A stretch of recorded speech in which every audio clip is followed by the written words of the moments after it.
Dans cet épisode, Et justement, Je ne suis pas sensationnelle. cette personne est sensationnelle. Et en fait, pour moi, démissionner, Ouais. c'est pas un truc de fou, quoi. J'en suis tombée des nues. Je me suis dit, ah bon, ça peut inspirer quelqu'un. Je suis très très nature peinture. Bon, là, je me contiens. Je vais passer cet entretien. Pire entretien de ma vie. Je me fais dégommer pendant l'entretien. Et en même temps, de me dire, non, mais attends, calme-toi, meuf, c'est ton rêve hein, d'aller là-bas. On t'a dit oui, il faut y aller, vraiment. Ben, je pense pas, parce qu'en fait, je suis en train de faire ce en quoi je crois. Merde, j'ai plus noté. Regardez ça. ça y est, je crois que c'est le moment.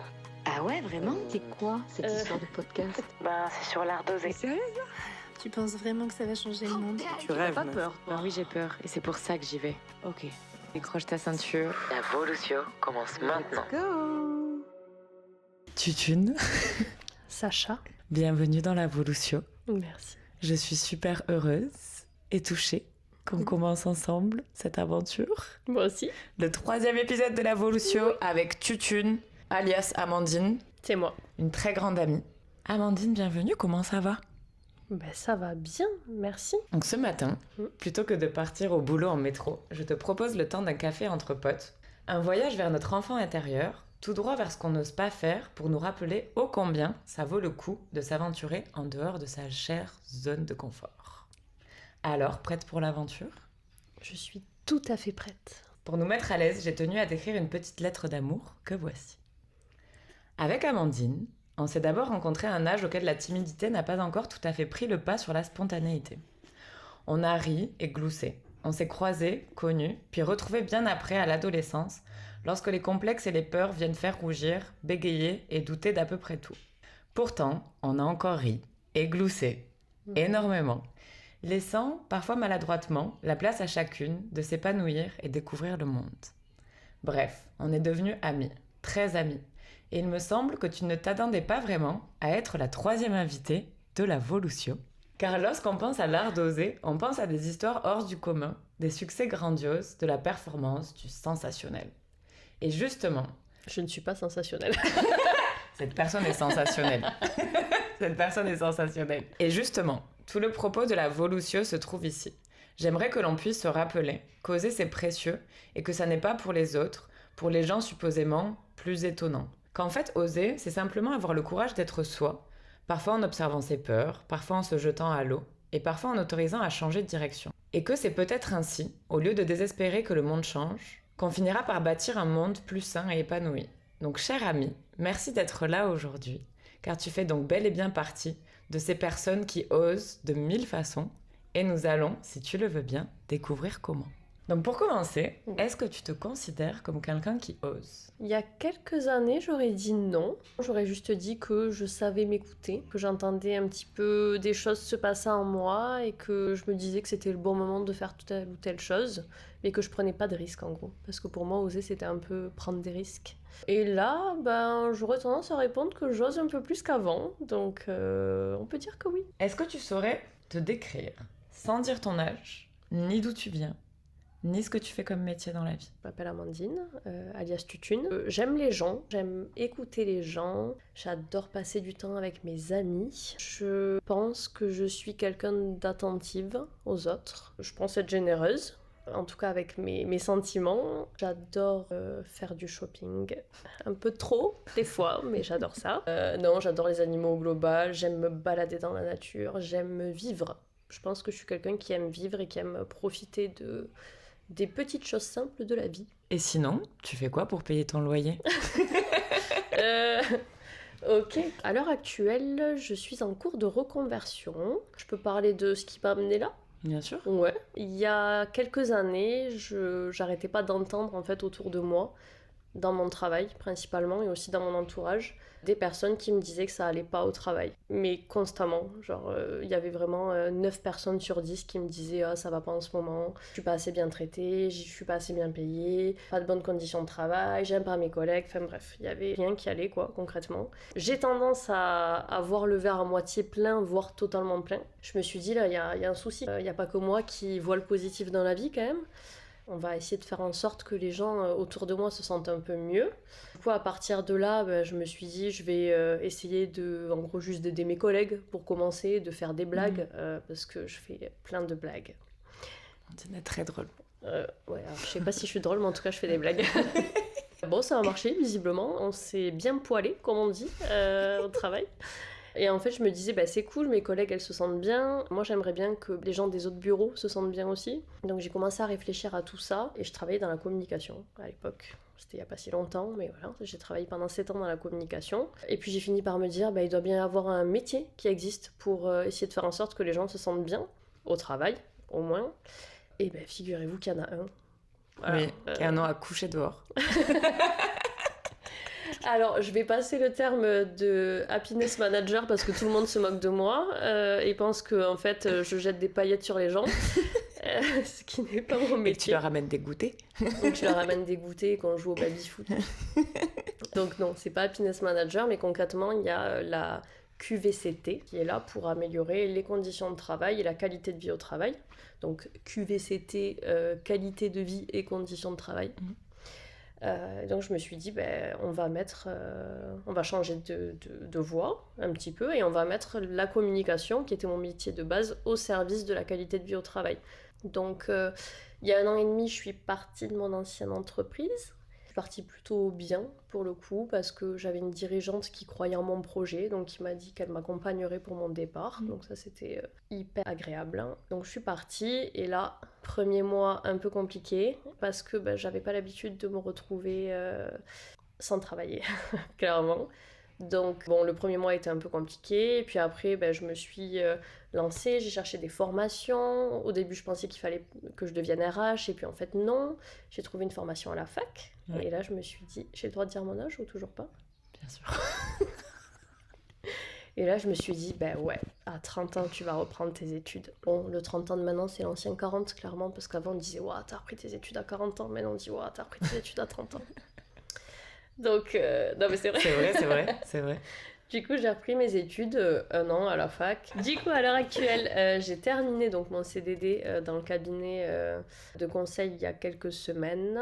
J'ai également terminé les cours à la fac. Je suis en train de travailler sur mon mémoire universitaire qui parle de la qualité de vie au travail des dirigeants de petites et moyennes entreprises, qui est un sujet qui me passionne pour le coup. C'est passionnant. C'est passionnant. Voilà, parce que, encore une fois, je pense qu'on ne peut pas prendre soin des gens et de ses salariés, clairement, si on ne prend pas soin de soi avant. Et souvent, ce sont les cordonniers les plus mal chaussés. Donc voilà, donc ouais, j'ai vraiment envie de me concentrer sur cet aspect-là de la qualité de vie au travail. Et donc là, à l'heure actuelle, oui, je suis au chômage. Je viens de lancer mon entreprise. Oui. Et donc maintenant, le but en fait, c'est de pouvoir aller conseiller des entreprises pour qu'elles puissent améliorer la QVCT dans leur entreprise et en mettant aussi l'accent sur le fait de prendre soin et des salariés et des managers et des dirigeants. Donc là, je suis dans cette période-là. Donc tu te jettes à l'eau dans la vie d'auto-entrepreneuse. Exactement. Yes. Ceci est un résumé en une phrase de tout ce que je viens de dire. Eh ben, ça a l'air d'être assez enthousiasmant. Ouais. Et dans l'oser au-delà de la peur, déjà. Je sais pas si c'est au-delà, parce qu'on est un peu dedans quand même, mais en tout cas, oui, j'ose. Là, oui, en effet, je fais des choses que j'aurais jamais imaginé faire il y a 6 mois, quoi. Donc, comme quoi, on va vite. Nice job. Yeah, thank you. Bravissima. Est-ce que tu avais un surnom enfant? Que mes parents me donnaient? Ou tes sœurs? Oui, tu le savais? Maintenant qu'on en parle, ça te dit j'ai un truc, petit, hein. mais j'ai pas le surnom. Oui, ma famille m'appelait Lazef et m'appelle toujours un peu comme ça d'ailleurs. Lazef? Oui, alors c'est pas trop gênant, ça va. Et m'appelle comme ça parce que quand j'étais petite, je mettais des Z devant plein de mots. Quand les gens faisaient la liaison, genre les éléphants, moi je pensais qu'il y avait un Z devant. Donc je disais les effards, les époupous, pour le coup ça s'est resté. Je rajoutais des Z devant plein de mots mais qui n'avaient aucun rapport. Et c'était quoi ces rêves à Lazef? Lazef, ça fait vraiment surnom de la street. C'est quoi ce surnom mais d'enfant? c'est en même temps street, vraiment, c'est tout moi. C'est quoi mes rêves? C'était quoi tes rêves? C'était quoi quand j'étais petite? Ouais, à Lazef. On parle pas de mes rêves chelous, on parle de mes rêves professionnels. Pas les rêves la nuit. Je ferais peut-être un podcast sur les rêves, parce que Je trouve ça très intéressant. Ouais, non, faut pas y aller là. Est-ce qu'il y a des choses qui te faisaient rêver ? Oui. C'est pas forcément des métiers ou quoi, mais tu vois, ou des choses tu disais waouh, ça me. Oui. Ça m'a l'air super intéressant. Ouais, j'ai eu plein de rêves. Enfin, j'ai eu plein de rêves, j'en ai eu. Le premier, ça a été de devenir vétérinaire. Et que j'ai gardé pendant très très longtemps, jusqu'en première. Et donc ça, c'était vraiment mon rêve, quoi. En gros, pouvoir et à la fois soigner des animaux et avoir mon gara avec des chevaux, parce que je faisais du cheval à l'époque et tout ça. Donc ça, c'était mon premier rêve. Mon deuxième rêve, c'était d'habiter avec tous mes amis. Oh. Mais qui sait, peut-être qu'un jour... Et qui sait, tu auras un hara et tu vivras avec tes amis. Avec mes amis, ouais. Avec tes amis. Ouais.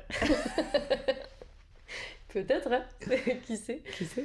Et j'avais un autre rêve qui était en gros de, peu importe le métier on va dire, même s'il y en avait plein qui me plaisaient, qui était de me dire, tant que mon métier me permet d'avoir la garde-robe de mes rêves, eh ben c'est ok. Cette personne est une diva. Sachez-le. Et bon en fait on peut avoir la garde-robe de ses rêves même... Donc est-ce que c'est le cas ? Tu as la garde-robe de tes Ouais, je rêves ? m'en approche. Ok. Ouais. Donc on a déjà un des rêves d'enfant accompli. Ouais. C'est Quasiment. beau gosse. Ouais, c'est beau gosse. C'est beau gosse. Est-ce que tu dirais que tu viens d'une famille où on laisse la place aux rêves ? Je pense que oui, globalement. Je pense que oui, tant que ce rêve avait quand même un certain standing, on va dire. Ok. En termes économiques ou plutôt statut social ? Statut social. Ok. Je pense à ma grande sœur qui voulait être paléontologue à l'époque. C'était vraiment son rêve pour le coup. Et mes parents se sont quand même donné les moyens de lui permettre de réaliser ce rêve. Bon, au final, elle a changé de voie après. Mais voilà, il y avait quand même un certain statut là-dessus. Ouais. Bon, c'était vraiment une personne sur 1 million qui peut devenir paléontologue, je crois. Donc, en tout cas, voilà, ils lui ont donné les moyens de pouvoir le faire. Donc ça, oui. Et moi, on va dire que le rêve de devenir vétérinaire, c'était quand même un beau rêve pour eux. Et que quand j'ai changé d'avis, ça a été un peu moins bien pris, quoi. Parce que je me suis tournée vers une fac de langue.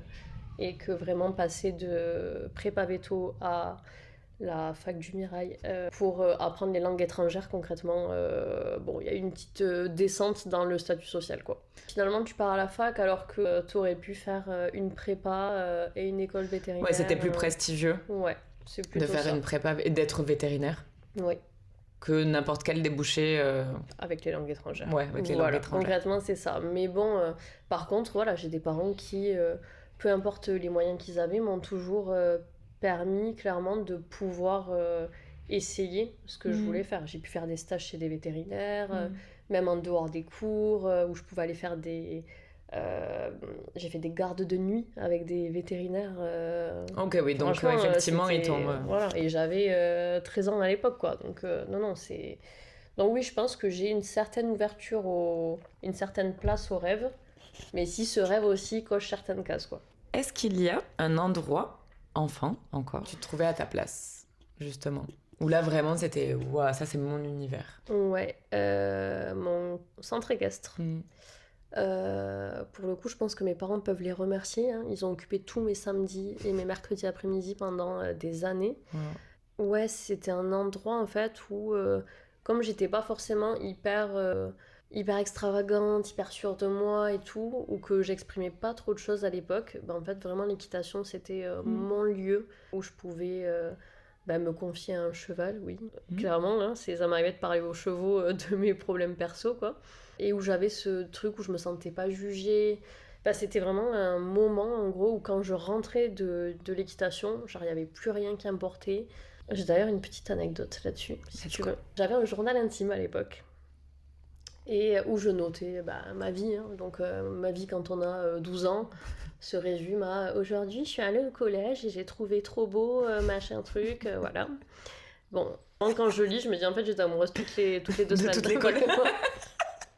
Mais bon, passons, ça n'a jamais marché. J'étais polyamoureuse à 12 ans. J'étais polyamoureuse mais seule. C'était ça. Et en fait, il y a un moment donné où je commence l'équitation, du coup.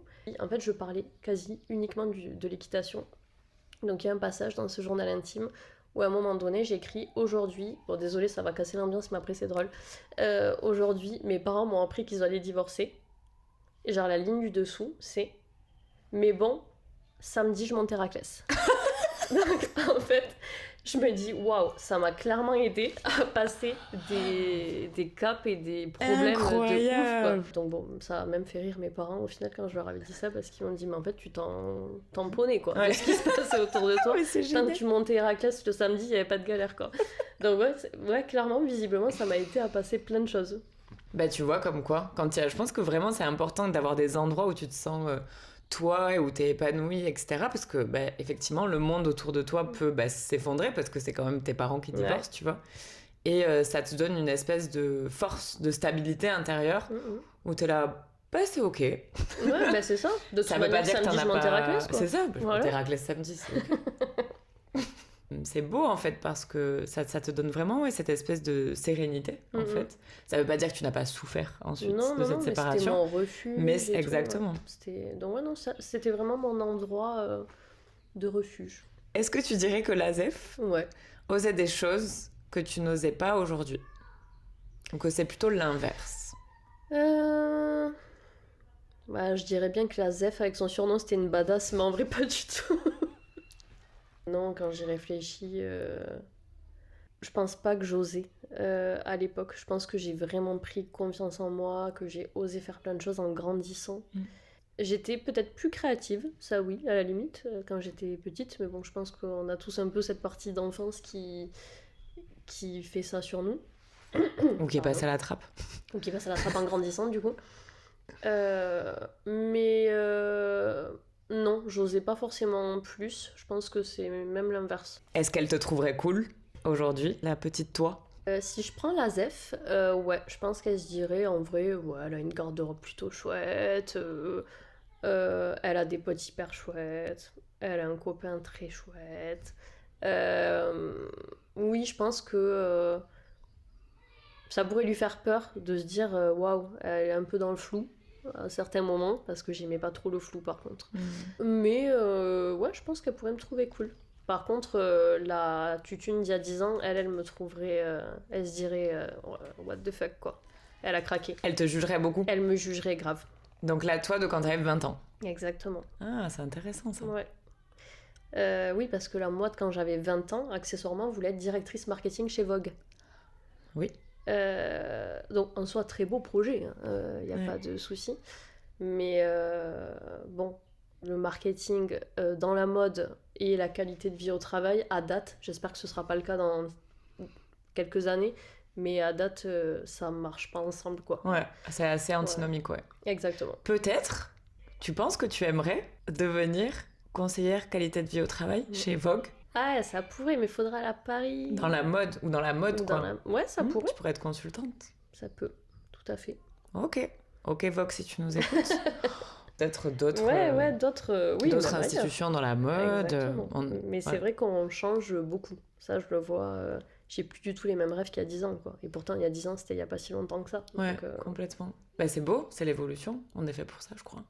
Et c'est ce que ça nous permet d'apprendre à oser aussi. Tout à fait. Alors, est-ce que tu as déjà senti que tu ne pouvais plus suivre un chemin tout tracé? Oui. J'étais partie en bac S dans l'objectif de devenir veto. Alors, on va pas dire du jour au lendemain, mais il y a une petite visite découverte de prépa veto qui m'a fait très très peur. Enfin, en fait, je me suis dit c'est pas pour moi. C'est pas pour moi parce que c'était hyper compétitif. On me décrivait en fait une ambiance qui était horrible. D'ailleurs, ça aurait pu me mettre la puce à l'oreille. Merci, tout à fait. Ça aurait pu me mettre la puce à l'oreille sur le fait que j'aime bien travailler dans une bonne ambiance, clairement. Parce que c'est ça qui m'a fait me dire je peux pas aller là-bas, il y a des classements toutes les semaines. De niveau, si t'es absent, personne ne veut te passer ses cours parce que il faut se marcher dessus, être premier. C'est pas moi ça en fait. Non, la prépa c'est un bulldozer émotionnel, mental et physique. Ben ouais. Pour avoir fait 9 mois d'apparition dans une prépa, mes amis qui étaient en prépa avec moi, si vous me voyez, genre vraiment... Nous, on a survécu parce qu'on était une classe où justement on s'est un peu moins pris au sérieux, qu'on n'avait pas fait scientifique. Donc, ils nous avaient dit, bon, vous de toute façon, vous aurez jamais vos concours. Mais le monde des concours, c'est de la compétition, il n'y a pas de potes en fait. Nous, on était la seule classe où on était potes, mais parce qu'on était 10, tu vois. Et on s'aidait vachement, mais parce qu'en fait, les autres, pas du tout. Ils étaient pas potes, ça se passait pas les cours, limite, ils se mettaient des bâtons dans les roues, etc. J'ai dit, mais attends, mais... Donc moi, c'était pour faire kiné. J'ai dit, mais c'est quoi ce système qui fait que, en plus dans la santé, quoi, ça veut dire que je vais être éduquée par un système qui me demande déjà d'être dans la compétition, d'être dans la... Enfin, c'est pas du tout bienveillant, en fait, tu vois. C'est encore une fois, ça va à l'encontre de l'éthique de quelqu'un qui travaille dans la santé. Et de n'importe quel métier en général. Tu te dis que peut-être dans le commerce, etc., c'est plus normal qu'il y ait de la compétition, tu vois. Mais dans la santé, partant de là, en fait, il y a quelque chose de problématique dans ce genre de système, tu vois. Ben oui, clairement. Donc je comprends que ça t'ait effrayé. Oui, ça m'a effrayée. Et puis je me suis dit, en plus... Et la prépa, oui, du coup, je me suis dit, ben non, à 17 ans, je me sens pas du tout d'arriver en prépa. Et de subir ça, parce que moi vraiment je me voyais le subir en fait. Et puis on sortait de l'internat où clairement on était couvés, on rigolait tout le temps. Nous pour le coup, on était voilà, il y en avait une qui avait pas fait ses devoirs, on se les passait, enfin c'était hyper communautaire en fait. Oui, et très bienveillant. Ouais. Donc ouais non, la prépa, je me suis dit en fait, c'est même pas que je vais pas y arriver dans le sens je vais pas arriver à avoir de bonnes notes, même pas si au niveau scolaire, ça aurait été le cas en soi. Mais mentalement, je me sentais pas prête du tout à faire ça. Et bah oui, il fallait qu'elle se colle. Amandine est allergique au chat. Voilà, déjà, j'aurais pas pu faire veto. Je suis allergique au chat. Donc, faut arrêter à un moment donné. Faut arrêter de se voiler la face. J'avoue, putain. Ben oui, c'est ça. Donc, ouais, changement de voix, du coup, à ce moment-là. Donc, je me suis dit, mince, ça faisait quand même 10 ans que je voulais être veto. Bah oui. Et que j'avais ça en tête. Wow. Et je m'étais fait à l'idée que ma vie, ça allait être d'être veto, quoi. Ouais. Donc là, ça a été un peu compliqué, même pour moi, même si je voulais pas trop le dire, parce que je voulais pas inquiéter mes parents non plus, déjà qu'ils étaient inquiets que je parte à la fac du Mia, et bon, voilà. Et ça m'est arrivé plusieurs fois, où en fait, c'est pas que j'ai subi mes études, parce que j'y arrivais, concrètement. Mais en fait, j'aime pas ça. J'aime être sur le terrain, j'aime parler aux gens, j'aime m'apprendre de mes collègues, j'aime voir la réalité du terrain en fait. Et ça, je trouve qu'à l'école en fait, c'est... Ouais, la théorie de l'école, elle est barbante pour ça. C'est ça. Enfin, en tout cas pour moi, oui. Je pense que c'est hyper intéressant pour certaines personnes, mais moi, ça me pesait plus que ce que ça m'apportait. Et en fait, j'étais juste contente d'aller bosser à McDo le week-end, d'aller... Alors que bon... Tout le monde pourrait se dire c'est horrible. Ouais, bien sûr. Et moi j'étais contente quoi, j'allais bosser, je me faisais mon argent, je me payais mon loyer. Enfin c'était un équilibre en tout cas qui me convenait mieux que d'aller en cours tous les matins quoi. J'ai moi fait l'expérience qu'à chaque fois que j'ai changé d'école ou déménagé, ça m'a toujours permis d'ouvrir un peu de nouvelles portes en moi, d'oser à faire de nouvelles choses. Est-ce que tu partages ça ? Mais je dirais plus que c'est par mes expériences pro, même en job étudiant, parce que j'ai fait une bonne dizaine de jobs étudiants différents. La reine des petits boulots. On pourra reparler du salon de l'érotisme à un moment donné, si vous voulez. Donc, je pense que c'est plus par ces expériences-là, où pour le coup, j'étais quand même assez jeune, mais... En fait, je me nourrissais vraiment de tout ce que je voyais, de la manière de manager, des relations entre les personnes. Encore une fois, ça aurait dû me donner un indice sur ce que j'allais faire plus tard, clairement. Mais je me nourrissais vraiment de ça, de ce que les gens apportaient entre eux, et ça, je le retrouvais pas du tout à l'école, quoi. Mais par contre, oui, chaque petit job, je sais te dire ce que ça a pu m'apprendre dans la vie, quoi. Même des jobs que j'ai pas forcément aimés. Ouais, bien sûr. Ok, donc toi c'est plutôt, oui, donc c'est un mouvement aussi, parce que c'est vrai que moi ça a été plutôt un mouvement géographique, mais toi ça a été plutôt un mouvement en termes de boulot en fait, de type de travail. Quand est-ce que c'est la dernière fois que tu as osé et que tu t'es dit, ça j'aurais peut-être pas osé le faire il y a 2 semaines, parce que j'ai créé mon entreprise, donc ouais c'est tout récent. Et clairement, il y a 6 mois, mais même il y a 2 mois, j'arrivais pas à franchir ce cap. Et je pense que j'avais besoin d'accompagnement, de motivation, d'être rassurée, de voir des gens autour de moi qui le font. Et ça, pour le coup, ça a été le game changer. On est allé boire un café. J'ai dit, faut que je crée mon entreprise. Elle dit, Moi aussi. Vas-y, on le fait ensemble. Voilà, exactement. Non, mais en fait, c'est des formalités administratives, mais c'est vrai que moi, j'avais déjà été en libéral, donc c'est vrai que pour moi, c'était juste, on va créer un numéro sirène. Alors pour toi, c'était un peu ton coming out de sortir du salariat et de rentrer dans une vie différente aussi, quoi. Ben oui, et puis pour le coup, je pense que t'as aussi t'as les influences de tes proches. Moi, c'est vrai que je m'inspire beaucoup. Enfin, mes amis m'inspirent beaucoup. Ça, c'est mes amis, les gens que je rencontre au travail. Justement, là, dans le cabinet dans lequel j'étais, j'ai rencontré plein de consultantes et de consultants qui ont 10-15 ans de plus que moi, qui sont hyper inspirants, quoi, et qui me disaient, mais lance-toi, Amandine, vraiment, il n'y a rien à craindre. Enfin, si t'y crois, ça va le faire.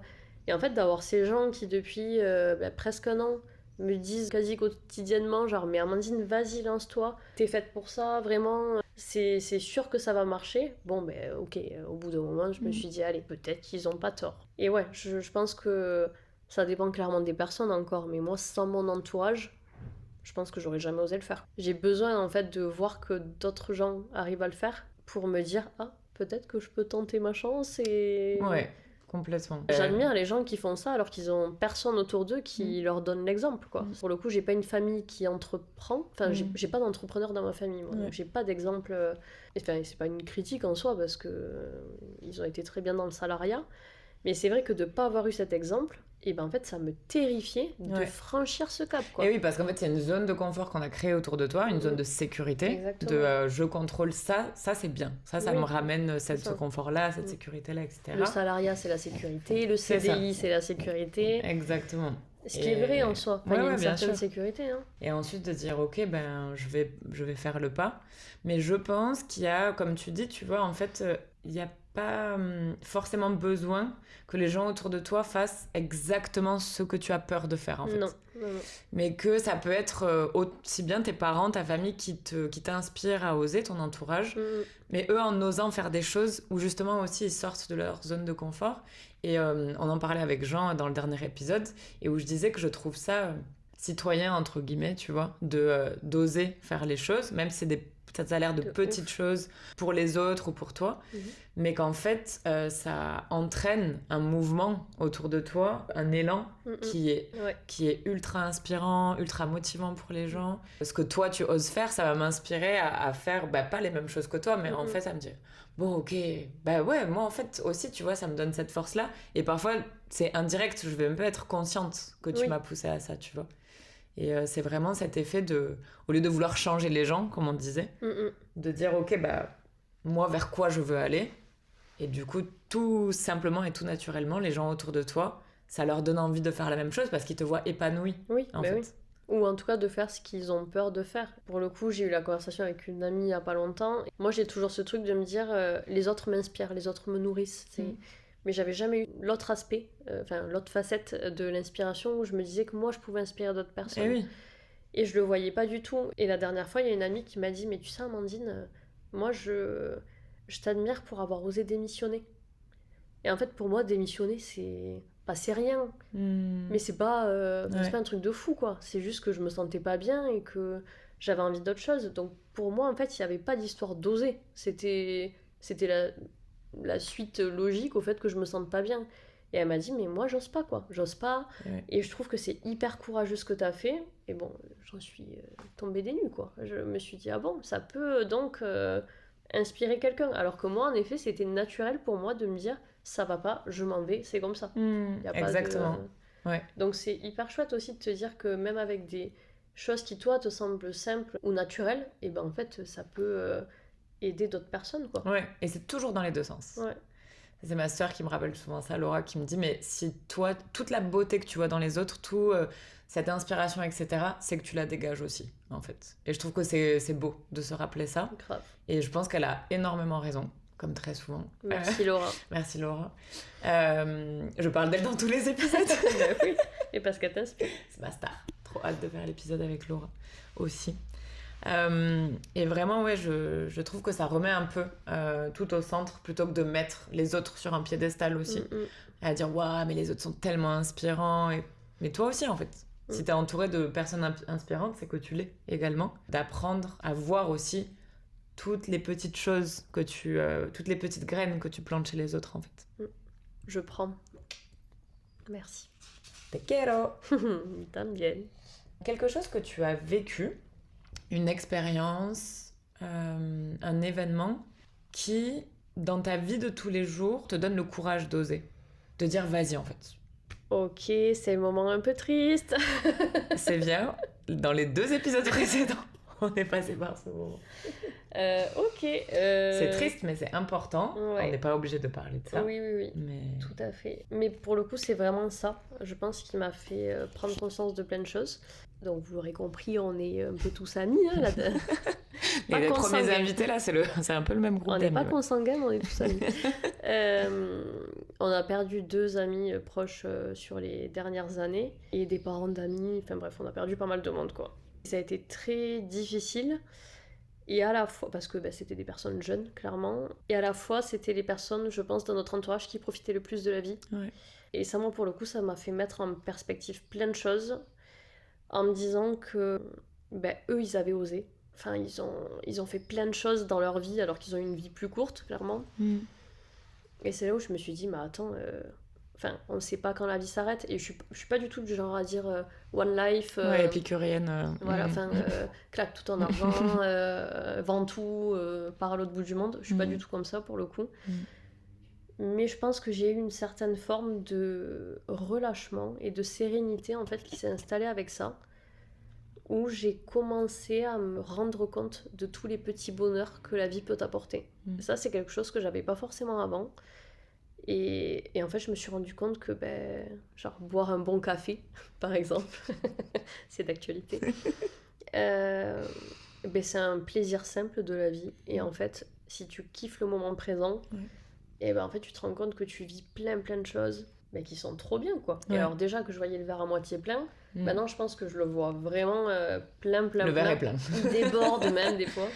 Mais ça m'a... Ouais, je pense qu'il y a quand même eu ce truc de me dire, en fait, on sait pas ce qui va se passer dans le futur, sans parler de mort et tout ça, hein, mais...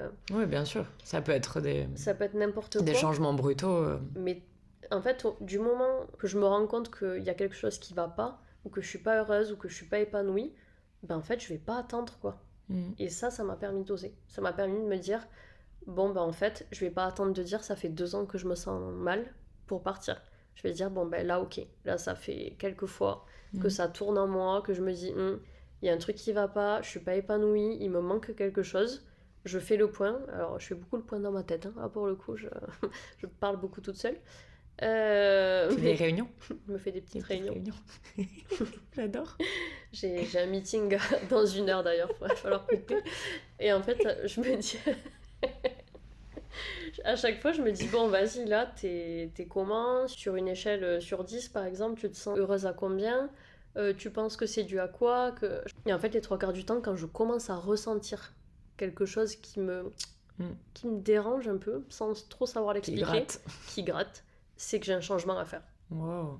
Et depuis que j'écoute ça, franchement, ça fonctionne, quoi. Justement, j'avais une de mes questions qui était, est-ce que tu penses que t'es quelqu'un qui écoute son intuition ? Donc... Oui. Clairement.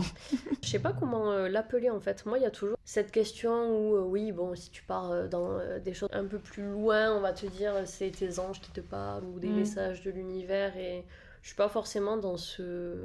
Tu le sais, hein, dans cette manière de voir la vie et les choses autour de nous. Mais sur les 8 dernières années, où ça commence à faire un peu, à chaque fois que j'ai écouté ce petit truc en moi, mon intuition, mon 6e sens, ou peu importe comment on l'appelle, à chaque fois que je l'ai écouté, la suite s'est hyper bien passée. Donc je me dis, il y a quand même quelque chose que j'écoute, je sais pas ce que c'est, mais en tout cas... oui. Auquel tu peux te fier. Ouais, que ce soit pour ma vie pro, pour ma vie perso, comment j'arrive à cerner les gens ou pas. Je pense que, je sais pas ce que c'est, mais en tout cas, j'ai quelque chose en moi qui me permet d'avoir une analyse de la situation, ou en tout cas, ou de suivre une voie qui me correspond, quoi. Tu le dirais que tu le sens à travers ton corps ? Ça peut être des sensations physiques ou c'est plutôt des mots ou une... Je sais pas si tu vois, quand t'as cette histoire de mauvais pressentiment, tu vois, c'est pas forcément physique, en fait. Je sais pas comment dire, genre, je me dis, il y a un truc que je sens pas. tu vois. Ok. Comme un frisson, comme un quelque chose où... Quand je dois prendre une décision, j'ai un peu ce type d'impression qui arrive. Ok. Et en fait, je le sens pas forcément dans le bon sens. C'est plus une mauvaise impression ou un mauvais pressentiment. Où là, je me dis, il faut que je change. Ok. Si je ressens ça, c'est que ça va pas et donc je change. C'est plutôt pour on va pas par là, ou on n'a plus envie d'aller dans ce sens-là. Exactement. Ok. C'est plus dans le non Ouais, que dans le oui. oui. Ok. Ah, c'est intéressant. Ouais. Parce que moi, en tout cas, personnellement, je trouve que c'est plutôt moi, c'est des peurs. Et en général, moi, justement, quand j'ai des non trop forts, c'est limite qu'il faut que j'y aille, tu vois. Ah ouais. Ouais. Ah oui, c'est l'opposé, quoi. Ouais. Ouais, j'ai des espèces de réactions, mais pour moi, c'est des réactions, c'est des automatismes, en fait. De peur, Ok. de dire non, ça, c'est pas pour moi, parce que je suis quelqu'un qui aime pas le changement, malgré... Dis celle qui a déménagé 28 fois dans sa vie, vraiment, c'est... Non, mais c'est vrai. Et en fait, je pense que j'ai cette dualité en moi. Il y a vraiment une partie de moi qui aime pas du tout le changement et une autre qui aime. Donc, pour moi, c'est très difficile, en fait, de suivre, de savoir ce que c'est de l'intuition.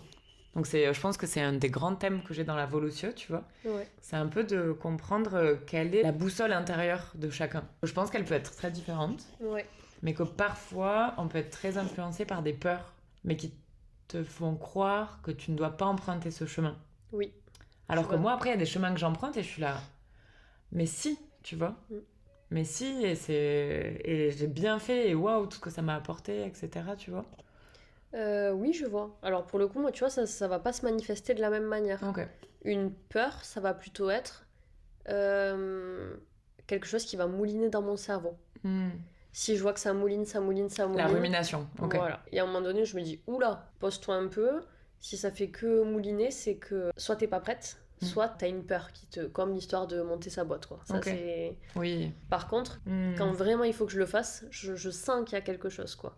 Et en fait, ou quand je dois pas faire quelque chose, plutôt, ou plus faire quelque chose, là, je le sens en moi. Et pour la partie positive, pour moi, c'est plutôt des signes extérieurs. C'est-à-dire que quand je prends une décision et que je vois que tout s'aligne et tout se déroule sans encombre, je me dis ah ben ok, visiblement il fallait bien emprunter cette voie là, quoi. Ok. C'est plus dans ce sens-là. Nous allons continuer l'investigation au cours des prochains épisodes sur l'intuition. Comment est-ce que tu sais que tu as choisi la bonne voie aujourd'hui ? Parce que tout s'est aligné correctement. C'est ce que je disais. En général, quand j'écoute mon intuition, en fait, j'ai l'impression que tout se déroule après comme si c'était un peu écrit ou comme si ça devait arriver. Et là, c'est un peu ce qui s'est passé. Donc, j'ai quitté mon ancien travail dans la com. J'ai trouvé une formation. C'était une formation où j'avais cours qu'1 jour par semaine. Et donc, je me suis dit, ce serait chouette d'avoir une expérience à côté en qualité de vie au travail pour compléter la partie universitaire. Mais bon, trouver un job dans la qualité de vie au travail sans avoir d'expérience en qualité de vie au travail, c'était un peu compliqué. Et puis un jour, une copine m'envoie un message et me dit « Tiens, regarde, il y a cette soirée conférence sur la qualité de vie au travail à Toulouse, vas-y. » Je me dis « Bon, ok, j'y vais, seule. » Pas facile, ça. La partie buffet toute seule, c'est un peu compliqué, quand même. Donc, j'y vais, j'entends cette conférence et je me dis « Waouh, c'est génial. Genre, vraiment, c'est ce que je veux faire. Je suis sur la bonne voie déjà. » Donc, rassurant plutôt d'avoir quitté son taf pour un truc qu'on aime. C'est... À la fin de cette conférence, je parle avec des personnes dans la salle, même pas qui avaient animé au final la conférence, mais qui travaillaient dans le même, qui étaient rattachés au même cabinet. Donc je raconte un peu mon histoire, ma réorientation, le fait que je cherche un boulot accessoirement pour compléter ma formation. Je rentre chez moi, le lendemain matin, 8h, un mail dans ma boîte mail de la directrice du cabinet, qui n'était pas là à cette soirée, et qui me dit « Bonjour Amandine, j'ai entendu parler de vous, apparemment vous cherchez un job, ben j'en ai un. » Magique. Je me dis ouais, c'est une blague, genre non. Et puis bon, je regarde, bah, c'était une vraie personne quand même, c'était vraiment la directrice du cabinet, et elle avait vraiment un job. Et puis bon, je vois que c'est un job en communication. Je me dis, ah mince, je suis partie de la com, je voulais plus faire de com. Et puis mon copain me dit, bah attends, c'est quand même de la com, mais pour de la qualité de vie au travail. Donc ça te met un pied dedans. Regarde quand même, on sait jamais. Je regarde et je vois que c'est un temps partiel. Donc temps partiel, parfait pour pouvoir aller à la fac à côté. me dis, ah quand même, il y a peut-être pas craché non plus. Petit alignement là. Et donc on passe un entretien, ça se passe hyper bien, gros feeling. Et du coup, j'ai été embauchée et j'ai travaillé donc là-bas pendant 10 mois quasiment. Et en fait, ça m'a apporté une expérience de fou. Ça m'a permis de rencontrer des consultants géniaux, consultants qui maintenant m'envoient des petits messages pour me dire alors t'en es où, trop impatient de pouvoir travailler ensemble sur le terrain. Ça me pousse grave à me bouger en fait d'entendre ce genre de choses. Et en plus de ça, après cette soirée, j'ai recontacté la consultante qui animait la conférence en lui disant, comme j'étais au chômage, écoute, moi j'ai adoré la conférence. Si jamais tu cherches une stagiaire pour les petits stages d'insertion professionnelle pour découvrir un métier, franchement, dis-moi, je suis là. Mais je tente ça, mais sans y croire en plus. Elle me répond, ouais, grave. Je dis, mais c'est quand même une soirée, un boulot, un stage. Et un buffet. Et non, mais c'était fou, quoi. Et je me dis que si tout s'est déclenché comme ça, en fait, la question se pose pas. tous les feux étaient au vert pour juste dire ok, on y va. Et j'ai bien fait d'oser démissionner de mon boulot précédent. C'est assez impressionnant parce qu'en plus, j'avais plein de gens autour de moi qui avaient démissionné et qui me disaient il n'y a rien, on ne trouve pas de travail, alors que... Enfin, il n'y avait rien qui leur plaisait, c'est hyper dur tu candidates, personne ne te répond. Surtout qu'en plus, tu étais dans une reconversion, enfin, c'était même pas dans des compétences que tu avais, forcément, tu vois, donc c'était une reconversion, pas forcément juste trouver un travail dans tes compétences, en fait. C'est ça. Donc il y avait une espèce de double peine, quoi.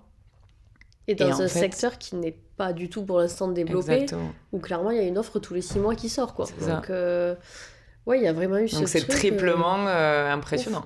Ouais. Mais quand tu vas dans le sens de la vie va dans ton sens. Exactement. Magnifique. Parce que je trouve que c'est un outil, c'est vraiment un trésor de savoir être connecté à son intuition comme tu l'es. Et que plein de gens le mettent de côté, en fait, tu vois. Sûr, Ou ils l'entendent, mais ils préfèrent suivre la voie, tu vois, pour rester dans une norme ou une convention, ou pas faire de la peine autour d'eux, ou se sortir de leur zone de sécurité, tu vois. Mais qu'en fait, ça vaut vraiment, vraiment la peine. Tu vois, j'ai un bon exemple sur ça. Il y a 9 ans, 8 ans, j'ai fini mes études en marketing. Je devais faire mon stage de fin d'études. Et je rêvais de le faire dans une des grosses boîtes toulousaines, pour le coup. Bon, on a 2 options, Airbus, Pierre Fabre, concrètement. Airbus, j'étais pas trop branchée avion, donc je me suis dit, Pierre Fabre. J'avais bossé que dans des startups et dans des petites entreprises, je voulais un gros nom sur mon CV. Je vais passer un entretien pour un stage de fin d'études là-bas, ça se passe bien, je suis pas prise, ils prennent une autre fille de ma classe, mais ok. La RH m'appelle, me dit, Amandine, moi j'aime quand même beaucoup votre CV, je veux vous faire passer un 2e entretien pour un autre stage, qui est un peu le même, mais dans une autre marque. Je vais passer cet entretien, pire entretien de ma vie. Je me fais dégommer pendant l'entretien. Horrible expérience, je repars. Je passais d'autres entretiens à côté pour d'autres stages. La RH me rappelle, me dit, bon Amandine, j'ai pas compris, mais moi j'aime vraiment beaucoup votre CV, je vous fais passer un 3e entretien pour une 3e marque. J'y vais un peu à reculons, mais j'y vais quand même, parce que la 2e fois m'avait un peu fait mal, quoi. L'entretien se passe très bien, je repars, et en gros, dans la même journée, j'attendais la réponse de Pierre Fabre, qui était un peu mon rêve, quoi, et la réponse pour une agence de design. Pierre Fabre m'appelle et me dit, c'est ok, on vous veut. Et là, quand je dis qu'il y a un truc qui s'est passé, j'ai senti, genre vraiment, j'ai eu un mouvement de recul avec le téléphone. Ah ouais. Oh. Et je me suis dit, waouh, compliqué parce que c'était hyper dur pour moi d'accepter cette réaction que je venais d'avoir et en même temps de me dire, non mais attends, calme-toi meuf, c'est ton rêve d'aller là-bas, enfin, il faut y aller. On t'a dit oui, il faut y aller, vraiment. Et du coup, je savais pas quoi dire, parce que j'arrivais pas à assimiler les 2 infos qui arrivaient en même temps. La dissociation. Ah ouais, c'était trop compliqué. Et donc je dis, écoutez, merci. Mais j'attends une autre réponse et j'aimerais bien avoir les deux pour vous donner la mienne, quoi. Bon, ils aiment pas trop qu'on fasse ça en général. Et là, je sais pas, ça rumine, je me dis, oula, alors il y a un truc qui va pas, je le sens pas, non, c'est pas ouf. Je finis par avoir l'agence au téléphone, l'agence me dit, on vous prend, là, soulagement. Donc je me dis, ok, ouais, bon, là, si je ressens des trucs comme ça, c'est que la question est vite répondue, comme on dit. Ouais, je fais des rêves d'il y a 5 ans. Un épisode de pop culture. En immersion. Voilà, cette question est vite répondue, quoi. Et je rappelle Pierre Fabre et je dis, ben non, en fait, je suis désolée, mais ça va pas le faire. J'ai eu un autre oui, et je vais partir là-bas. Comment ça, vous venez pas? Vous vous rendez compte? Je dis, ben oui, je me rends compte, oui. Elle me dit, mais c'est une question d'argent. Je lui dis, non, je vais te payer 400 € de moins là-bas, quoi. Un stage, 400 € de moins, c'est du simple au double. Hein. Elle me dit, mais pourquoi alors? Et ben j'arrivais pas à lui dire. Bon, après, parce que j'étais jeune aussi, voilà. Wow. Mais j'ai senti ce truc à ce moment-là. Quand elle m'a dit oui, genre je me suis dit, oula non. Okay. Et ça pour moi, je me suis jamais trompée là-dessus, quoi. Ouais, tu vois, il y a des gens qui te diraient c'est courageux parce que justement c'est l'image, c'est prestigieux, Pierre Fabre, etc. Mais en fait là pour toi c'était juste une évidence et ça relevait même pas du courage en fait, c'était mes limites. Un espèce d'instinct intérieur. Exactement. Qui te disait justement c'était pas du courage, c'était genre on se ton casse, instinct de survie, genre fuis en fait, tu vas ramasser après. Donc c'est intéressant, tu vois. Donc parfois il y a plein de gens, je trouve, qui considèrent que tel acte est empreint de courage. Oui. Et il y a plein de personnes qui répondent, si tu fais attention, qui disent mais j'avais pas le choix en fait, tu vois. Oui. Bon, moi j'avais le choix en soi. Mais... Enfin t'avais le choix, mais intérieurement tu sentais que c'était. Ben oui. Et en même temps, ça demande quand même, au-delà du courage, là, pour le coup, mais de croire en soi, de croire en ce que tu ressens. Exactement. Parce que je connais plein de gens qui auraient dit, j'y vais quand même, en fait, tu vois. Oui, c'est sûr. Et je pense que si je m'étais pas écoutée, j'y serais allée. Parce que, oui, c'était plus prestigieux. Et au final, j'ai bien fait, parce que l'agence, j'y suis restée 2 ans. À la fin de mon contrat, ils m'ont embauchée. Et ça a été une très belle expérience... qui m'a appris plein de choses sur moi-même. Et à tout moment, chez Pierre Fabre, j'aurais même pas été recrutée à la fin de mon stage. Oui, et puis tu serais peut-être fait traiter comme du poisson pourri. Exactement. Vu l'entretien. En gros, c'est un peu comme ça que ça se manifeste, quoi. C'est vraiment un truc où je peux pas vraiment lutter, en fait, contre la sensation que j'ai. Ouais. Mais c'est un très bon exemple. Ça m'aide beaucoup dans ma recherche. Dis-moi, ma reine des petits boulots, lequel t'as le plus appris à oser? Je dirais mon job à Barcelone. J'ai travaillé pendant un peu plus de 3 mois dans un SAV à Barcelone, il y a 10 ans. Un SAV d'un site de vente de vêtements. Donc clairement, les SAV, vous connaissez, quand on vous appelle, c'est qu'il y a un problème. On vous appelle pas pour vous dire « Merci les gars, j'adore la robe que j'ai reçue. » Ça n'existe pas. Non mais clairement, c'est... Quand on rentre là-dedans, il faut s'attendre en fait à toute la journée à voir des gens qui se plaignent. Ouais. Et qui se disent que comme tu es leur interlocutrice... c'est toi qui es la cause de leurs problèmes. Plutôt un bon contrat pour Barcelone, pour le coup. Je commence, je me retrouve avec une responsable très très compliquée et très changeante dans ses humeurs. C'est-à-dire qu'un matin, elle arrivait, limite elle nous faisait un câlin. Le lendemain matin, si elle s'était levée du pied gauche, on se faisait défoncer. Wow. Sauf que quand même eu pas mal de petits boulots avant, c'était pas ma première expérience. Moi, clairement, j'étais venue kiffer à Barcelone. J'étais là, je vais peut-être pas me faire dégommer tous les jours pendant 3 mois, quoi, parce que l'expérience à Barcelone, elle va être naze sinon. Non, mais tu vois, au bout d'un moment, 3 jours se passent, 4 jours se passent, et là, je me dis, je rentrais le soir, je pleurais. Donc, 4e soir, je rentre, je dis à mes amis, je vais arrêter. C'est mort, quoi. Mais du coup, avec ce risque de devoir retourner en France, donc je me dis, foutu pour foutu, demain, je vais lui parler, en fait. Et je vais lui dire que c'est pas possible. J'y vais le lendemain, et là, mais vraiment prise d'un bol de confiance, vraiment, je sais pas ce qui m'est arrivé, mais j'avais jamais fait ça. Je vais la voir, je lui dis, il faut qu'on se parle toutes les deux, genre, entre 4 yeux, quoi. Entre 4 murs, entre 4 yeux. Entre 4 yeux. Entre 4 yeux. Entre 4 yeux, entre 4 murs. Ça fait peur. Très fermé. Faut que j'arrête de taper le micro sur ma tête, ça fait du bruit. Et je lui dis, bon là faut qu'on parle. En fait, moi, je vais pas continuer comme ça. Vraiment, quand je dis un bol de confiance, je sais pas ce que j'avais mangé ce matin-là. Ça va pas continuer comme ça. Moi, en fait, tes sautes d'humeur, c'est pas normal. C'est pas normal parce que on n'est pas là pour les subir. Et en fait, si tu veux qu'on soit performant, il va falloir commencer par nous former. Je sais pas ce qui s'est passé. Ça a brillé. Mais ça a totalement marché. Et en fait, elle m'a regardé en mode qu'est-ce qu'il elle lui a aussi, pris ça l'a. Parce qu'on était quand même des CDD saisonniers, donc concrètement, Ouais. on n'est rien dans l'entreprise, quoi, dans ces moments-là. Et en fait, elle m'a dit, mais ah bon, je suis comme ça. Je lui dis, mais oui, je lui dis, t'es horrible en fait. Enfin, franchement, je dis, on se fait crier dessus au téléphone, on demande de l'aide, on se fait crier dessus dans l'open space. Je lui dis, c'est pas possible, quoi. Et donc, je lui ai dit, moi, écoute, c'est clair et net, t'aimes pas former les gens, fais pas ce métier en fait. Parce que c'est ton taf de faire ça. Tu lui as dit tout ça? Oui, je me suis vraiment emballée. J'ai craqué, mais ça a marché. Et elle m'a dit, écoute, en effet, moi, je suis pas du tout à l'aise dans la formation. J'aime pas ça. Bon, de toute façon, je suis pas à l'aise là-dedans. Donc, puisque c'est ça, c'est toi qui formeras les nouveaux arrivants. Quoi? Incroyable le retournement de situation. Moi, je suis arrivée pour dire, soit tu fais un truc, soit je démissionne. Je suis repartie avec des missions en plus, carrément. Et en gros, j'étais la référente des petits nouveaux qui arrivaient et je les formais sur leur mission SAV. Mais génial. Et comme ça, elle gérait que les gros trucs hyper relous si jamais, mais elle n'était pas sur le plateau pour former les gens. Et votre relation, donc, elle, c'est... Nickel, après. Génial. Alors que je lui ai dit, arrête ton taf si tu l'aimes pas, quoi. Wow. Et donc là, après ça, je me suis dit, tu vois, des fois... Alors, je dis pas qu'il faut dire ça à tous les managers, hein, c'est pas du tout... parce que, pour le coup, j'étais pas du tout dans une communication non violente, hein, c'était pas OK. Ouais. Et tu vois, je pense que la moi de 6 mois plus tôt, elle aurait jamais osé faire ça, elle serait juste partie, elle aurait dit, je me le sens pas, enfin, j'y arrive pas, je démissionne. Et là, je sais pas ce qu'ils font à manger à Barcelone ou à boire, mais...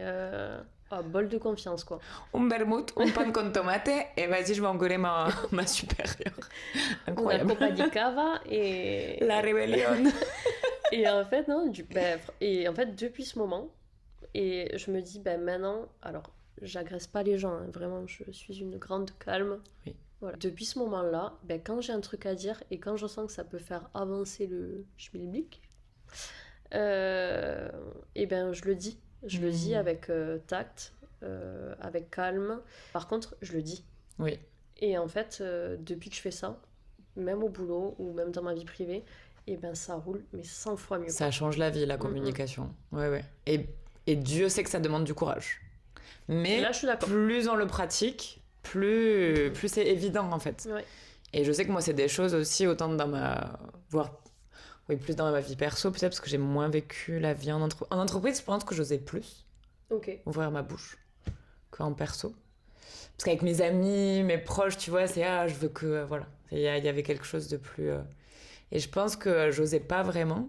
Et ces dernières années, d'apprendre à oser dire les choses, je me rendais compte que j'avais des trucs coincés dans la gorge, mais tout simple, quoi. Mais impossible, limite, à me mettre à chialer, hein. Et les moments, ça a été très long et très dur pour moi d'apprendre à dire, mais maintenant je ne peux plus revenir en arrière. C'est impossible. Limite, à un moment donné, j'ai des gens qui m'ont dit, mais wow, t'es super transparente quand même. Donc si après, tu pouvais mettre un peu plus d'opacité. Mais vraiment, ça a changé ma vie et je reviendrai en arrière pour rien au monde, quoi. Ça vaut le coup. L'expérience, l'âge, oui. Il y a un peu de tout. Hein. L'âge, la trentaine, quoi. Voilà. Le bol de confiance. Mais essayez, c'est super chouette le bol de confiance. Oh là là, les bols de confiance. En parlant de bols de confiance, est-ce qu'il y a une musique, un artiste qui te fait te sentir super puissante quand tu l'écoutes? Super puissante. Ou tu l'écoutes en te réveillant le matin, même si t'es de mauvaise humeur ou que t'as eu quelque chose de difficile, tu l'écoutes, ça te change ton humeur et tout va bien se passer en fait, tu vois. Ça te donne confiance en toi. J'ai des chansons, je sais pas forcément. Walking on a Dream. Walking on a Dream. Yes. Ouais. The Empire State. Yes. Inner Shine de Texas. Ah, je l'ai pas. Ok. Petite pépite. On va écouter ça. Et globalement, j'ai Olivia Dean qui me fait vraiment kiffer. Ouais. Trop bien. Je me sens un peu en robe de soirée, genre vraiment je me sens bien, quoi. en train de danser de manière tout à fait élégante. On va ajouter ça à la playlist de la Volution. Est-ce qu'il y a un proche, une figure qui t'encourage toujours à oser ? J'en ai plein en fait. C'est ça qui est hyper chouette. Alors mon copain clairement me supporte beaucoup, hein, et plus dans cet aspect de dire si tu le sens, fais-le. C'est plus dans ce sens-là. Ouais. Et par contre oui, mes amis c'est... En fait, pour moi, ça m'apporte énormément. Et à chaque fois que j'ai un petit doute ou de me dire, tu vois, j'en suis là, mais je sais pas si je suis pas un peu bloquée. Ou... en fait, tous mes amis me disent, mais vas-y, en fait. Genre, fais-toi confiance. Si tu le sens, il faut y aller. Donc, ouais, clairement, mes amis, ouais. C'est à fond. Ouais. Sacha en fait partie, du coup. Oui. Et toc. Là, il faut que tu complètes cette phrase. Oh. Les gens pensent que je suis... Stylé. Alors qu'en réalité, je suis... Ah mince. Alors qu'en réalité, je suis gersoise. Voilà, c'est bon. Passez à la question suivante. En vrai, c'est pas loin de ça ce que j'allais dire. Okay. C'est que au premier abord, les gens qui me rencontrent souvent ont tendance à dire que je fais très raffinée, très princesse, très prout-prout. Et sauf qu'en fait, je suis pas du tout comme ça. Non, très nature peinture. Je suis très très nature peinture. Bon, là, je me contiens. Mais en fait, je suis vraiment une grosse bof, quoi. Enfin, non, mais... J'adore faire des blagues, vraiment les blagues du tonton où on n'en peut plus, là, à 2h du mat. À Noël. Ouais, c'est exactement ça. J'adore faire ce genre de blagues. J'adore l'odeur du crottin de cheval. Enfin, franchement... Voilà. Donc il y a vraiment 2 salles, 2 ambiances, et donc ça j'aime bien ces 2 facettes là de moi parce que je me dis que ça fait un peu Kinder Surprise, quoi. Ouais, c'est un merveilleux Kinder Surprise. Voilà. J'adore. Magnifique. Est-ce que tu as un rituel quand tu es anxieuse ? Je suis pas très rituelle pour le coup. Par contre je suis anxieuse, donc faudrait peut-être que je revoie ma copie. N'hésitez pas si vous avez des conseils pour Tutune. Ouais, grave. Des petits rituels. En fait, c'est que j'ai du mal à prendre des routines, pour le coup. À me faire des routines. Alors, c'est pas forcément une routine, mais où ça peut être un petit geste, une respiration, un petit mot que tu te répètes ou une image que t'as. Quelque chose qui va t'aider à traverser ce moment. Je mets des bijoux qui me font penser à des gens que j'aime. Donc j'ai ma petite bague que je partage avec ma meilleure amie, on a la même. J'ai mon petit bracelet des copains. Ouais. J'ai un bracelet avec mon copain. J'ai un peu des gris-gris. C'est un peu des gris-gris, ouais, où je me dis... Alors c'est pas forcément pour me porter chance. Le bracelet des copains par exemple, c'est je le mets à chaque fois que je sais que je vais faire un truc un peu de fou. Un premier rendez-vous hyper important, soit partir en feria, parce que oui, pour moi c'est un gros... Enfin, c'est chouette, quoi. Wow, c'est osé. Ou partir en vacances, dans un nouveau pays ou autre. En gros, je mets ce bracelet, je me dis, du coup, genre, il l'aura fait. Ah, c'est beau. Ouais, j'aime bien faire ça. Quand tu oses, ou quand tu vas faire quelque chose où tu te dis, Valou, il aurait été content d'être là. Exactement. Ah, c'est beau. Et ça, j'aime bien avoir j'aime bien avoir ça. Donc, j'ai mes petits bijoux pour me donner de la force, et j'ai celui-là où je me dis à chaque fois, là, je vais tester un peu un nouveau truc qu'il a pas forcément testé, tu vois. Il le teste un peu avec moi. Ça, oh, j'adore. Et ça me fait un peu redescendre. C'est un très beau rituel. Ok, si tu savais que tout ce à quoi tu aspires va arriver, quoi que tu fasses, est-ce que tu changerais quelque chose dans ta vie ou dans comment tu vis les choses ? Je crois pas, en vrai. Enfin, je sais pas si c'est fou ou pas comme réponse, mais...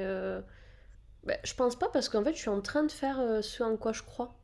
Non, alors peut-être qu'à la limite je me dirais fais le plus vite, tu vois, si tu sais que ça va marcher. Tu vois, c'est plutôt ça en fait. Mais non, comme je me fais confiance et comme je fais confiance à mon intuition et à... En fait je sens que je suis sur la bonne voie, que je suis en train d'aller vers un métier qui me passionne, vers une posture en fait aussi qui me correspond, en tout cas je pense. Ouais, je pense que je changerais pas grand chose, tu vois. Cool. Ouais. Cool. Ouais, j'avoue, c'est cool. C'est super cool. Bah ouais. J'adore. J'adore.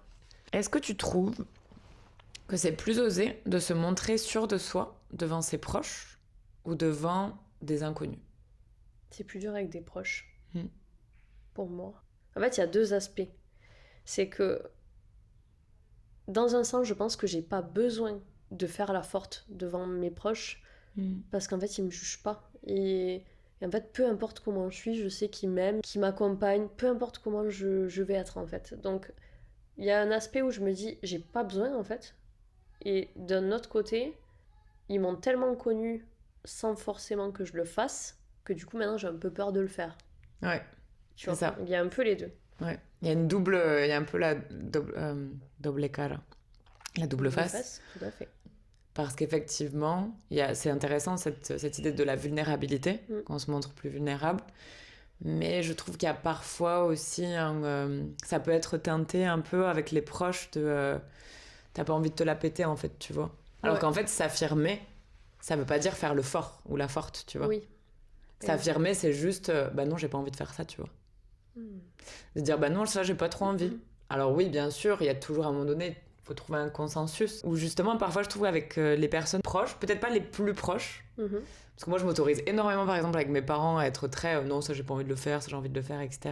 Ah. En revanche, avec mes amis, il y en a certains avec qui je sais que je vais pas, enfin voilà, je vais laisser faire, je vais laisser prendre les commandes, etc. Parce que j'ose pas trop, tu vois. Ah ouais, bah tu vois, moi c'est un peu l'inverse. Je me permets beaucoup plus de choses avec mes potes qu'avec ma famille. Ouais.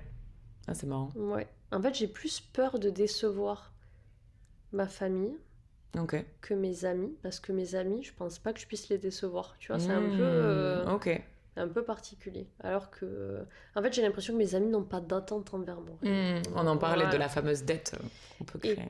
Et que, bah, du coup, s'ils n'ont pas d'attente, mais ils peuvent pas être déçus. Alors que ma famille, c'est un peu différent. Je pense qu'il y a vraiment des attentes et que ce serait beaucoup plus facile de les décevoir, quoi. Ça vient complètement dans cette idée de l'attente, de quelle dette il y a, qu'est-ce que tu me dois. Effectivement, c'est vrai que moi, je parle de ma famille très proche, ils nous ont toujours tellement laissé cette liberté, etc. C'est vrai que je me sens assez à l'aise pour certaines choses. Bah, c'est bien. Hein. Mais qu'en fait, avec mes amis, ouais, je sais pas. Mais je l'ai plus maintenant, en fait. Mais avant, je l'ai eu. Avant, je l'ai eu beaucoup. D'avoir peur de pas être aimée par mes potes. Ok. Ouais, beaucoup. Et de dire, parce que ces personnes-là, elles ont cette idée de moi, que je suis comme ça, que je suis un peu enfermée dans cette image, etc. Et que, comme j'adore être là pour les gens, il faut que je continue à être là pour les gens tout le temps.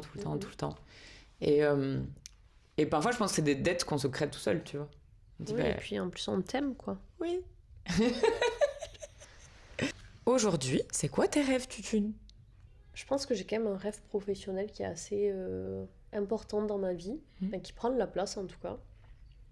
Donc j'ai ce rêve clairement de vivre de ce que j'aime.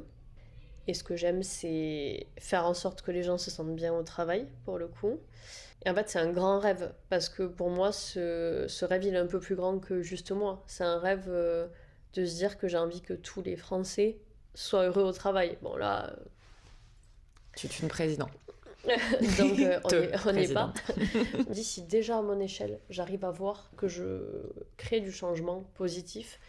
Ça déjà, ce sera une étape de ouf dans mon avancement. Et personnellement, en fait, mon rêve, c'est de kiffer, quoi. Ouais, c'est de kiffer la vie, c'est de pas avoir à me demander si je peux faire des choses, de pas avoir peur du lendemain. En fait, s'il doit m'arriver quelque chose, j'ai envie de me dire, tu sais quoi, je l'ai kiffé cette life. Peu importe le temps qu'elle a duré, je l'ai kiffé jusqu'au bout. Oui. Ça, c'est mon rêve, kiffer la vie, quoi. Je te souhaite d'accomplir ton rêve à chaque moment de ta vie. Merci. Pour toi, qu'est-ce qui demande le plus de courage dans le monde d'aujourd'hui ? De se détacher du regard des autres. En tout cas, moi, ça me demande du courage. Ça me demande des efforts. Ouais, je pense que c'est ce qu'en dira-t-on, tu vois, qui est... Alors, plus ça va, moins ça me pèse. Ouais, je pense qu'il y a cet aspect du ah, mais si je fais ça, qu'est-ce que les gens vont penser ? Si je me retrouve au chômage, qu'est-ce que les gens vont penser ? Avec ce fameux truc de dire, de pas oser dire je suis au chômage, mais de dire je suis en reconversion. Bon, les deux étaient vrais, hein. Enfin, les deux sont vrais. Mais c'était plus acceptable pour toi. Pour moi, et je pensais que c'était plus acceptable pour les autres aussi. Donc ouais, le plus dur, c'est ça pour moi, d'arriver à se détacher de cette peur de que vont dire les autres, en fait, de ce que je fais. Ça te parle? Ça me parle. Ouais. Ça me parle largement, oui. Clairement. Et on en parlait avec Gaba, que finalement, en général, les gens s'en... Battre le steak. C'était pas ça l'expression? Si. Ok. Ouais. Et au contraire, en fait.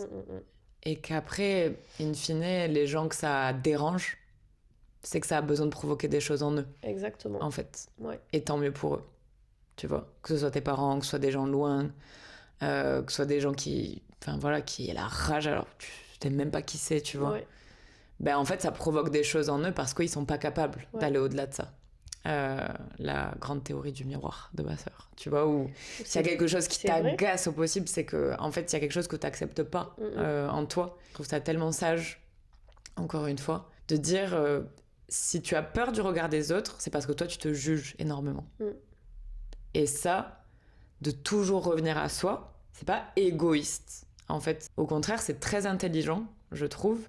Et tu reprends la responsabilité de ce que tu vis, en fait, tu vois. Ouais, c'est vrai. Donc ouais, je le partage totalement avec toi. Et ça vaut le coup d'aller au-delà de cette peur, en fait.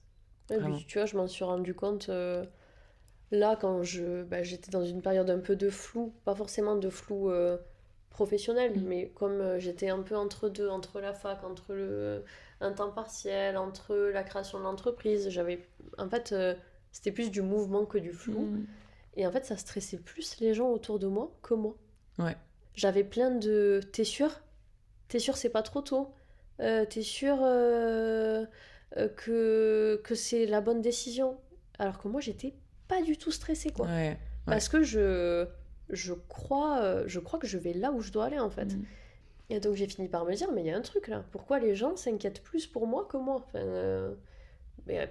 Parce qu'en fait, ça leur renvoie aussi une insécurité, justement, sur ne pas savoir ce que tu vas avoir demain. Exactement. En vrai, moi, en ce moment, je suis dans une phase de ma vie où ne pas savoir ce que je vais faire demain, en fait, c'est ok. C'est ok parce que je l'ai choisi et du coup, je le vis bien, quoi. Donc, est-ce que tu as un petit mot pour Tutune quand elle était dans un tunnel de doute et un peu dans ce flou? Quand elle était ou quand elle sera? Fais confiance à ton intuition parce qu'elle ne t'a jamais trompé. Est-ce qu'il y a quelqu'un qui ose que tu aimerais entendre dans la Volusio? Tous nos potes, quoi, c'est ça le truc, hein. Ils osent tous. Et je dirais Amandine. Pour moi, c'est quelqu'un qui à la fois ose et surtout ose s'accrocher à ses rêves. Ouais. Et ça, c'est... Avoir des rêves, c'est bien, mais la persévérance qu'elle a eue pour y arriver, ouais. Vraiment, On a hâte que tu viennes ici, Amandine. L'épisode touche à sa fin. Qu'est-ce que la Volusio peut te souhaiter d'oser prochainement? Ma déclaration à l'URSSAF. Yes. Non, on va pas dire ça. De continuer à me faire confiance, de ne pas avoir peur, d'oser. Alors c'est tout ce qu'on te souhaite. Merci. Beaucoup. Merci Sacha. à toi, du fond du cœur, car tu fais partie de ceux qui m'inspirent à oser et qui m'ont toujours soutenue dans toutes mes aventures un peu folles toutes ces dernières années. Donc merci de ta présence. Très folle. Très folle. Donc merci, j'espère que tu as passé un bon moment. Très agréable. C'était très chouette. Et on va terminer ici. Et voilà, c'était le 3e épisode de la Volusio, les amis. J'espère que tu en ressors grandi, baigné d'enthousiasme et de rire. Merci d'être déjà chaque fois si nombreux. Et pour témoigner ton soutien à la Volusio, pense à mettre des étoiles, des cœurs, des commentaires, partager et t'abonner surtout. Bisous les copains, à tout vite pour l'épisode 4, en compagnie de Laura, qui promet d'être sacrément enrichissant. Prends soin de toi, Sacha.